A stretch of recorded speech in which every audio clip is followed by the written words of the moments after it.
mentira. Pô, mentira, Edu. Eu não tava aqui não, eu tava fora. Ela tava. Ele pediu socorro, mas ela tava aqui, sabe? Corrente tinha que, decorrente tinha que, vai pudim água na cara. Cara, olha, o churrasco, né? Eu vi o churrasco em casa, nossa, uma carninha, mas eu sei de comprei assim um fardo da Boêmia. Tá rico, né, menino? Boêmia logo. Gastei cervejinha, né? Eu vou pro Ceará, o Ceará vai ser campeão do Brasil. Boa, Fala alto, mano.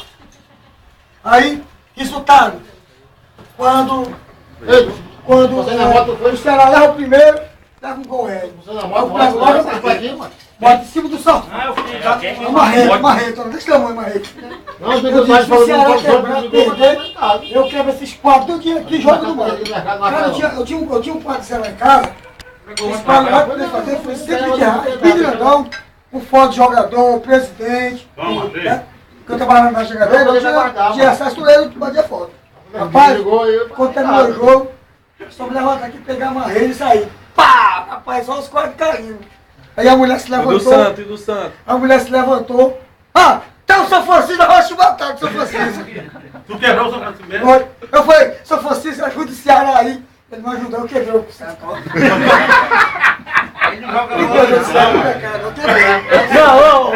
Eu achei botar hoje. Aí, Você largou o Ceará.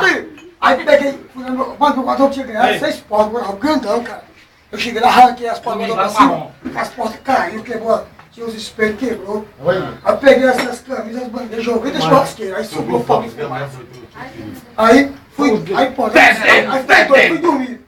Dormi não, eu nem dormi. Foi no dia, me levantei, a mulher foi trabalhar, eu me levantei. Aí me treinei, né? Bati no portão, te liguei. Aí eu falei, não, não dormi, eu falei, mexe assim, essa vez que ela mexe, agora me salva e me mata agora, né? Aí passando os caras aqui, abriu o portão pra mim. Aí eu cheguei aqui, me segurando, né? Eu tô pra dentro aqui, eu morrendo, cara. Por quê? Por quê? Por quê? Diga por que você tava morrendo. Porque o Ceará perdeu. Porque o Ceará Não presta. é uma doença. É. É uma doença. Aí agora, tá melhor? E agora tá livre. Bonito. O dia, Ceará. Não como mais só Fazer ovo. um bocado de cemitério, que o Fortaleza morreu um bocado de tempo. Tempo atrás? O dinheiro. Estibado, ficava liso. Naquele tempo, tinha dinheiro. E aí, negão? Vai não. Só dá